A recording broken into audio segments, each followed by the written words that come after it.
कैसा एक बहुत ही प्रसिद्ध गायक ने कल अपना संगीत कार्यक्रम किया था। उसने कॉन्सर्ट में सुंदर गाने गाए और फिर अपने कमरे के लिए रवाना हो गए। उससे मिलने के लिए कैसा के कमरे के बाहर बहुत सारे लोग इकट्ठा हुए थे।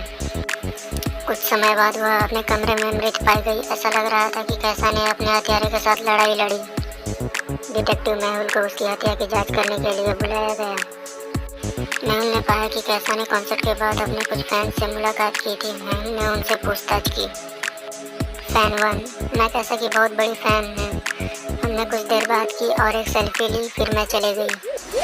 फैन 2, मैं उसका ऑटोग्राफ लेने आई थी। मेरी बेटी उससे बहुत प्यार करती है। मैंने अपनी बेटी के लिए उसके साथ एक तस्वीर भी ली। फैन 3, मैंने बस कैसा का ऑटोग्राफ लिया, एक सेल्फी लिया और फिर मैं चला गया। इन तीनों में से किसने कैसा की हत्या की? कमेंट बॉक्स में ज़रूर बताएं।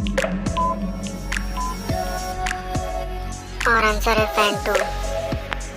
कैसा के कमरे की घड़ी 10:45 पर टूटी और फैन ने 10:44 पर उसके साथ सेल्फी ली थी। वो आखिरी व्यक्ति थी जो कैसा से मिली और उसे मार डाला।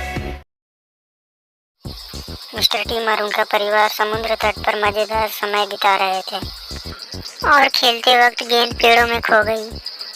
श्री टीम का छोटा बेटा गेंद की तलाश में झाड़ियों की ओर चला गया। तभी किसी ने उसका अपहरण कर लिया। जब उनका बेटा काफी समय बाद भी नहीं आया तो परिवार ने उसे खोजना शुरू कर दिया। मेहुल पास में ही था और यह सब कुछ होता उसने देखा। उसने लड़के की तलाश भी शुरू कर दी। वह एक ऐसे व्यक्ति के पास आया जिसने कहा कि वह सुबह से यहाँ है और कुछ भी नहीं जानता है। मेहुल को और एक आदमी मिल जाता है जो कहता है कि वह समुद्र तट पर पहुँचा और कुछ नहीं जानता। मेहुल को और एक आदमी मिला जिसने भी कहा कि वह अभी समुद्र तट पर पहुंचा है और उसे भी कुछ नहीं पता। इन तीनों लोगों में से एक ने श्री टीम के बेटे का अपहरण कर लिया। क्या आप अनुमान लगा सकते हैं कि इन तीनों में से कौन है? जल्दी से कमेंट बॉक्स में बताएं।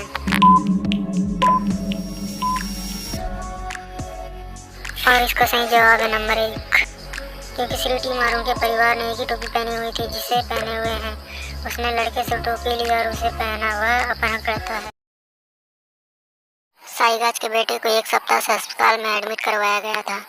एक दिन साईगाज अस्पताल में नहीं था और उसके बेटे को तत्काल खून की जरूरत थी। बेटे का ब्लड ग्रुप O था और डॉक्टर इसे नहीं खरीद पाया। इसीलिए उन्होंने साइमन को बुलाया, लेकिन साइमन ने कॉल नहीं उठाया, किसी और ने किया। डॉक्टरों ने उसे स्थिति के बारे में सूचित किया। जब साइमन को ये बात पता चला तो बहुत खुश हुआ। उसने नौकरों से पूछा कि आप में से कौन एक मेरे बेटे को खून दिया, लेकिन उनमें से किसी ने भी जवाब नहीं दिया।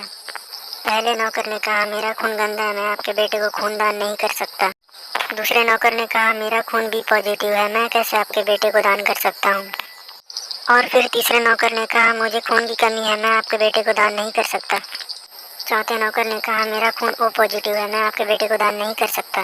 क्या आप अनुमान लगाकर बता सकते हैं कि साइमन के बेटे को किसने खून दिया?